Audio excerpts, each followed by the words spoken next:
Hi friends, I'm Dr. JYOTI CHABRIA, Senior Consultant Nutritionist. I have a career spanning 32 years.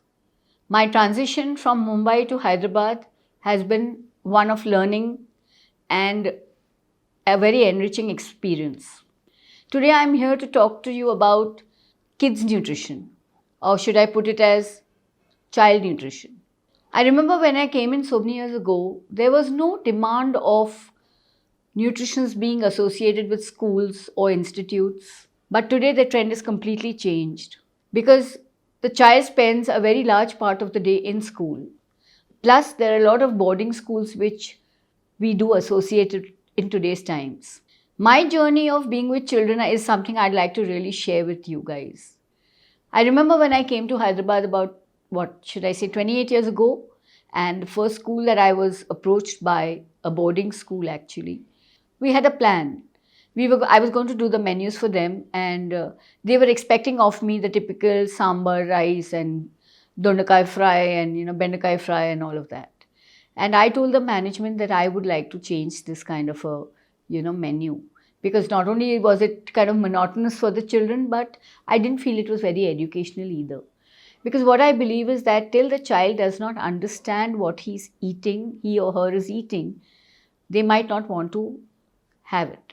So I would really attribute my degrees of my hotel management, what I learned there, plus my nutrition, having put it together really did the magic. So I asked the management of the schools that you need to give me 3 months where I'm going to, experiment.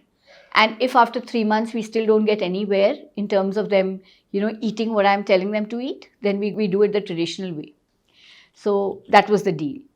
And I do remember when I spoke to the kids, one of the corporate schools, and they said, ma'am, can we have pizzas and burgers? And immediately in retort, I said, of course. And the management thought, what? Because in terms of a nutritionist, a pizza or a burger would definitely be a no-no. But in my case, it was different because having knowledge of how to improvise the nutritional quotient of the food, I didn't think that a pizza or a burger would necessarily be bad. And all said and done, a child has to be a child. I can't even fathom that a child is grown up without even eating a burger or is absolutely restricted on eating an ice cream or something like that. It just doesn't seem normal to me. So what I did was I worked with a lot of bakeries and a lot of food companies where we made a multigrain bread for the pizza. We made a soya cutlet and gave it a nice lettuce and tomato and an excellent garnish, and whoop, there we were with a fantastic burger in place, and the children just loved it. So I started dealing with children where I started using those kind of food groups that I wanted them to eat, but probably presented differently. I mean, when you have very small children and you're just weaning off from, maybe a liquid diet to a semi-solid diet, and they're low on iron or something, or vitamin C, I would say take palak puri. What do you have to do for that? You make a palak puree, that is by boiling palak or spinach and grinding it. So you incorporate it into the flour, and the dough that comes out is a green dough. You get a lot of biscuit cutters in the market. Roll it out, make a Mickey face, put 2 sauce drops, a nice smiley, and the child is eating something that he's never seen. Then we came out with something called as a rainbow idli.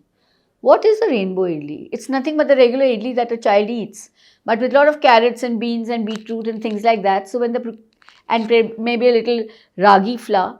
So when the idli is served to the child, one, it's colorful, so it's appealing to his eyes.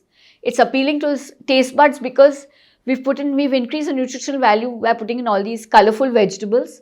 So the child is, eager to try the dish rather than eating the boring white idli that he's seen all his life.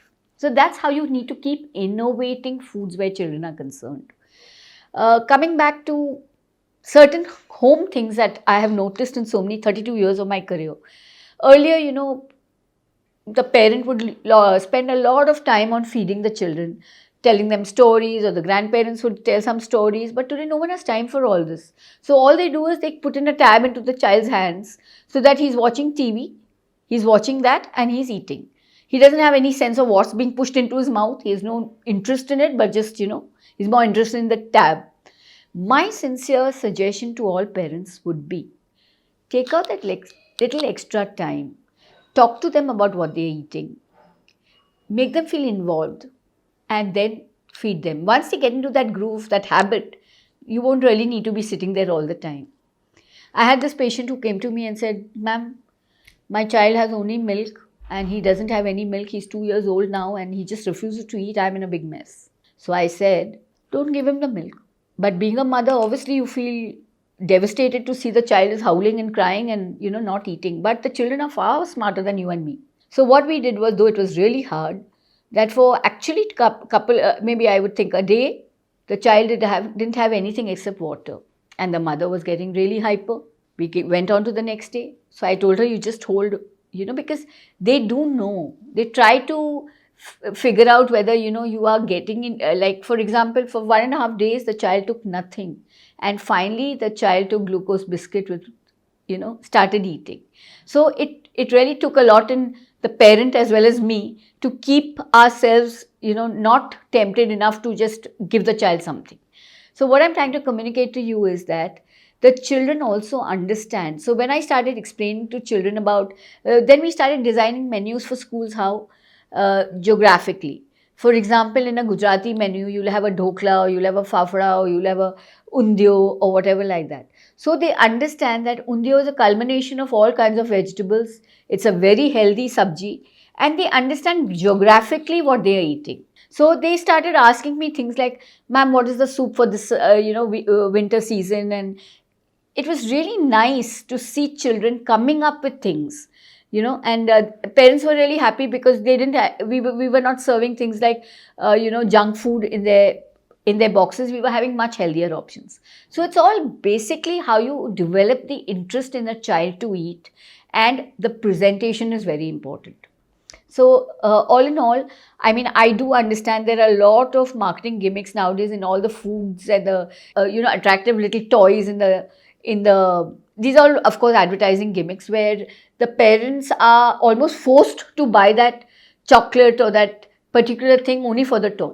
But what my absolute suggestion to parents would be that please allow your children to have a normal childhood. Do not be too strict. Find the middle way. Try to replicate certain things at home if possible. Let them have some things from outside once in a while. It's cool. All we're trying to say is that they should have a healthy, happy, bubbly and resonating childhood. And they should find the intrigue in asking you, me, looking up food, Instagram or food channels or whatever, and enhance their interest in food per se, but making the right choices, not being overindulgent in something either. So we need to find a middle path which is more balanced, proper exercise, proper sleep and stress free. So coming to food related to children, that topic is really vast because the amount of junk food, I think people are indulging, children are indulging. That's why we are seeing a lot of childhood, juvenile obesity, juvenile diabetes and all these lifestyle diseases. What I would say is, I wouldn't say that a child should not eat a burger, but if we make the similar thing at home using better choices rather than eating an aloo patty and you make a soya cutlet, it makes way difference in the nutritional quotient of the product. So if we can replicate a lot of, and allow children to have junk food once in a while judiciously, I think that's cool. Now coming to junk food, why are we so much against processed foods, or why don't we, encourage it?